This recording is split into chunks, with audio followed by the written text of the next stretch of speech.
Hello, it's round 9 of the European Team Championship, and we have two matches which decide the winner. The first one is France-Azerbaijan, and the second one is Armenia versus Ukraine. In this video I'm covering the game between Alireza Firouzja and Shakhriyar Mamedyarov, and let's see what happened. We had Italian game.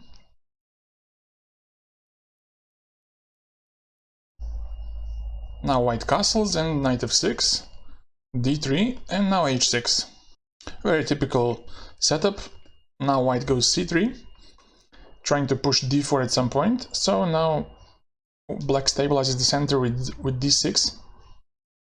And if white goes d4 immediately, then black can just ignore this, play bishop b6, because if he takes on e5, then knight takes, and it seems like white is getting a pawn on f7 by this, exchanging everything and taking on f7. But after rook f8, he will lose e4 pawn, and also f2 will be under attack. So after all these exchanges, it will be a equal game, because white has to defend his e4 pawn, and black has time to get king e7 on time.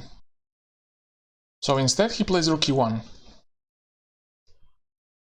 Black castles, and again d4 is too early, because black can just step away with bishop b6 and then get bishop g4, and he will have a decent game. So he plays h3, trying to stop bishop g4, pinning the knight. And now black goes a5. Now black has two options. Usually he plays either a6 or a5. a6 is more solid, but also gives the opportunity for white to play b4 and later on a4, gaining some space on the queen side. So instead black plays a5 here to stop this b4. And now Firouzja continues with knight bd2, and here black says, you know what, this bishop on c4 is very, very annoying, so I will trade it with bishop e6. And black is not afraid to exchange it to double pawns, because he can always defend it properly. Knight g5 is not possible, so e6 is not a big weakness at this point. Now white takes fe, and now he tries to kick this bishop away. Now he goes bishop e3. Again, this bishop is very annoying, so white just wants to exchange it. He takes, and now black first plays a4, trying to get some space on the queen side. He goes back, and now d5, very committal move, because with d5 he's weakening e5. The position gets really interesting now, because the e5 pawn is very weak right now when d5 is pushed. So let's see, this looks very, very interesting now. Now if white takes on d5, then black has knight to d5, and he will push a3 next. White goes back to e1. Now a3 is very strong, destabilizing this pawn chain, and black is simply fine here. So first he tries to step away to not allow black to capture on d5 with tempo. So he plays rook e2 first, and now b5.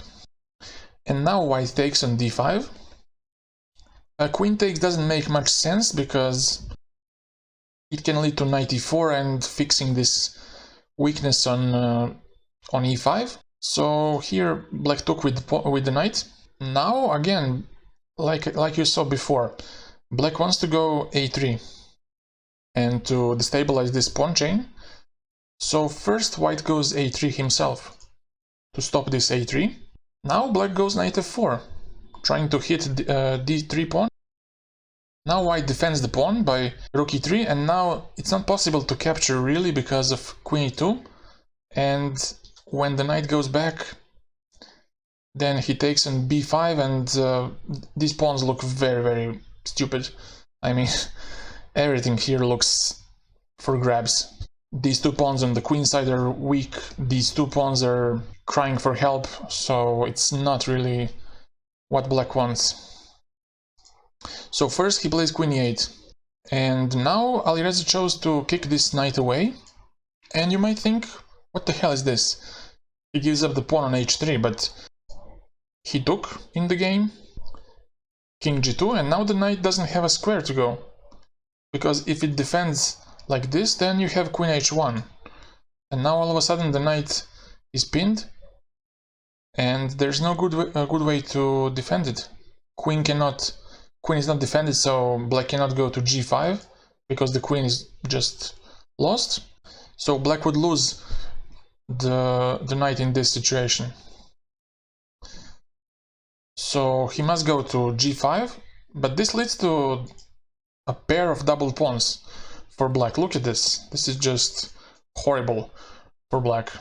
He's a pawn up, but his pawns are not very useful. They're just terminally weak. Now white goes with queen g4, attacking the g5 pawn, and now rook f5, trying to defend it. And here Alireza plays knight to f3. Now black plays queen f7, trying to triple on the f-file, trying to put pressure on the knight. It was good for white to capture on g5, but it seems a bit scary because it allows this check on f2, but after king g1, if he goes to f6, then knight e4 is very strong. So black's queen has to go to f5, after which white can capture, rook f5, and now knight e6. White is slightly better because of his pawn structure. The e5 pawn is weak. Black would have a slightly more unpleasant position to hold. But instead he played queen e4 here, hitting the knight on c6. And now it seems like black has to play queen d7 or queen e8 to hold this knight, or even rook a6, which is quite sad. But now black says no, I'm gonna play rook f8. And the point is, after queen c6 he has g4, and now the knight cannot move, because if he moves then you have this, and on king g1 or king h1 you can take on h2, and it leads to some simplifications which might even end up being better for black, because the king is very exposed, and after queen g2, queen takes c3, now the threat is rook f2. I don't know how would this be. Maybe rook f1 would be played, but it seems quite bad for white. So he chose first to play rook h1. Black plays g6. It was better not to play g6, because after queen f6, if he takes on c6, now you have g4. And again, the knight cannot move, so if white's king goes back to g1, then rook f3 is possible. If white takes, because there's nothing else, f2 is under a lot of pressure. So if he takes, queen e6, now black has rook f7, and white is forced to give a perpetual check. Because if he doesn't, then black is the one who is in control. He attacks f2, and in case of rook h2, then he can just at least give a perpetual with queen f3, king g2, queen d1, and so on. So here it's much safer for white to just do this and repeat moves. And I think that's why queen f6 is better. And let me show you what happened in the game. In the game, black plays g6. And now white takes on c6, g4 was played. And after king g1, he took on f3, rook takes, and now queen f3. Because if he takes with g pawn, then b5 pawn is hanging, and that's not good.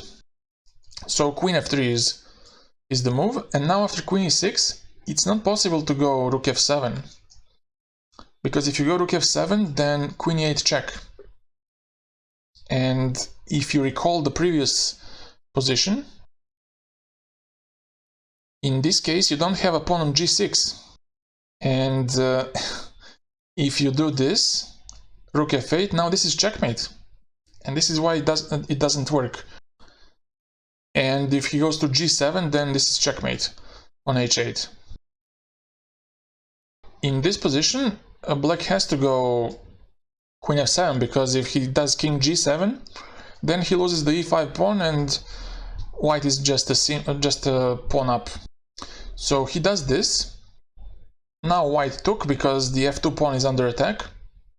He took, rook f7, and now rook h4, trying to hit this pawn. And now black has to be active. His rook has to be active, and he does rook d7 here. Now white takes, rook d3, rook g6, and now king f7. This is still a draw, but white has some chances because he's a pawn up right now. Now black wants to go rook d2 and collect this pawn. White has to do the same. He has to hit some pawns, so he does it with rook c6. Rook d2, and now c4 first, trying to break these pawns on the queen side. Black takes on b2, rook c7, and now king e6. He gave one check, king f5, and now he takes on b5, and now black doesn't take, because if he takes, then rook c4 is very strong, and he will have much better ending. Because if black is passive like this, then after rook b4, I don't believe that black is able to hold this. White's rook is cutting off the 4th rank. Black's rook is stuck on the a file defending this pawn. White's king is just going to advance and slowly push his pawns up and get to e4 with the king, and I don't see how is black going to save this game. So because of that, he tries to hit this pawn as soon as possible. He plays rook b3, and now b6 by white. He took on a3, b7, and now they trade. They trade b pawn for a pawn. And now we have this ending, which is objectively a draw, but white is playing without any risk, and black has to be very precise. And at this point, I think it was 1.5 to 1.5. And Firouzja had to win because Ukraine won against Armenia. And this is the only chance to keep some chance to have some chances for the first place. Here, black plays e4, rook a5, and now this was a very tricky moment because if black goes to g4, he's lost. After rook e5, now if black goes rook b4, now king g2 is very nice. And you might think, okay, but black is going to hold this. He's going to hold his rook on the 4th rank, defend this pawn. But now white has rook e4. And after captures, f3, king f5, and we have this pawn ending which is winning because now white gets to h3 and h4. And this is an easy win for white. So here black can try to play, if he plays king f3, now white has rook f5. And after king g4 he would just capture the pawn on e4. And if he goes to e2, now the king is cut from f-file, and now the g-pawn can run with the support of the king. And it's really bad for black. If he tried king h3 for some checkmating trick, now white has rook h5, king g4, and now rook h4. And after king f5 to save the pawn, because if king f3, then again he loses the pawn. After rook f4, king e2, he takes on f4. After king f5, rook f4 and king e5, now white can simply go rook f8, cut the king from the f-file, and again, white's king will just go king g2, king h3 and start pushing the pawn forwards. So king g4 was lost. But Mamedyarov found king f6. He played this, and now king f1. Rook b3 trying to stop the king from advancing, king e2, and now he holds the rook on the 3rd rank. Rook a8, and now rook b3.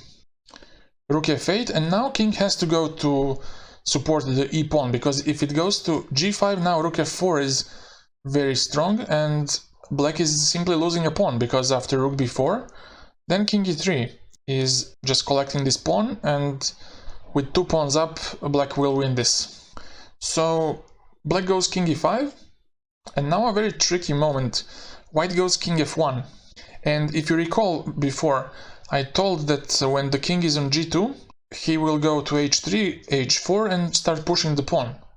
And now what can black play to secure the draw? If you want, you can pause the video and find the right move. I'll give you a couple of seconds.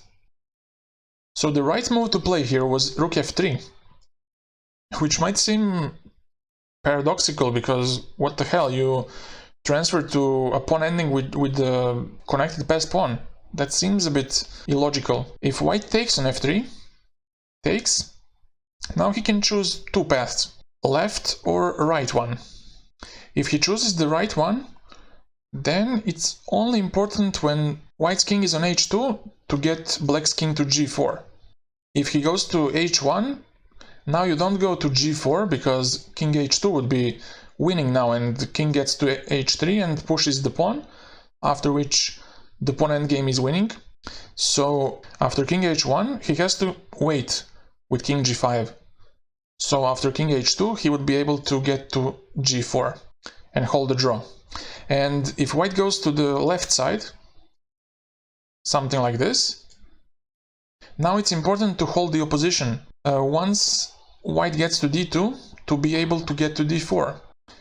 Same goes for c2 and c4, b2 and b4. Now black cannot play king d4 because after king d2 he held an opposition and black is forced to get to e4, after which white's king gets behind and finally he will collect the pawn. So it's important to wait with king d5, and if he goes king d2 to go king c5. And if white steps on the second rank, now it's time to go king c4. And if king b2, now you can follow him, but the simpler way to make a draw is to get king d3. And now you get to the pawn, collect it, and make a draw. Because the pawn is very far advanced, and even though you're out of the square, you will manage to promote at the same time. So in this position I think that white has to push g4, and now black can catch this pawn, and even if he takes on f3 it's a draw because black can just hold the opposition. That was the pawn endgame, which is a draw.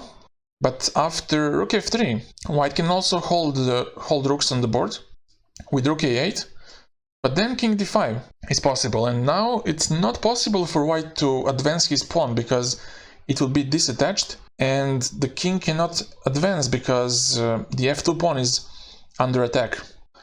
So you see a difference between the previous line where king was able to get to h3 because the rook was on f8 in that case, and he was defending the f2 pawn, so the king is free to go to h4 and start pushing the pawn. But in this case, rook is doing a nice job of attacking the f2 pawn. At some point he threatens to go e3 to liquidate pawns and make a draw. But instead, in the game, Mamedyarov played king d4, after which Firouzja took this chance and went king g2. Now black tried with rook b7, but after king h3, now it was also a very nice moment, because if he tries g4 in this position, now rook b3 is very strong, and now the king is cut off completely and there's no support for this pawn. Because if the rook tries to support it, if the rook tries to support this pawn, let's say with rook g8, now the king will get more active. If you start pushing, for example, now you can simply go rook b5 and after rook g8 to just get closer to the pawn. And the pawn is just too weak to defend. So here Alireza avoided this slightly tricky moment, and he plays king h3 here. King e5 by black, and after g4 he resigned, because he cannot stop this pawn at all. King has to be close to the pawn, because if it gets to e7 to somehow kick this rook from f8, then he will just get to f4 and gang on this pawn. If rook b1, for example, then g5, king e6, then king g4 is very nice. And now if he goes to e7, white has rook f4, and after rook e1, king f5 is decisive, after which he will lose the pawn on e4, and that's about that variation. Here if he tries to go king e5, now king h5 is good, and after rook h1, king g6, rook f1, now white would have king g7 to defend this rook, which disables black from playing e3. Because after e3 now he can take rook f8, king f8, king g5, and now king gets to e7. And after capturing, king d6, and we get this pawn ending, which is winning for white. And in other cases, if black is simply passive, then like in this case, if king g6, if rook g1, king h6, rook h1, he gets to g8 very quickly, and there's nothing to be done here. Black is simply lost here, because white's king is going to get to g8, push g7, and get his king out. So that's why after g4, Mamedyarov resigned, and France won 2.5, 1.5 against Azerbaijan. But sadly for France, this wasn't enough to make the first place. It was only enough for second place. Ukraine was better because they had better tiebreaks. Poland was third. Poland had better tiebreaks than Spain. With this win, Alireza Firouzja made to 2800 club, and now he's, I think, 28-4 or something like that. And it's really impressive by such a young player. Performance was 3015, which is just mind-blowing. He got 22 points in the tournament, which is really insane. That was it, guys. If you have any questions, please send in the comments below. Have a nice day. Goodbye.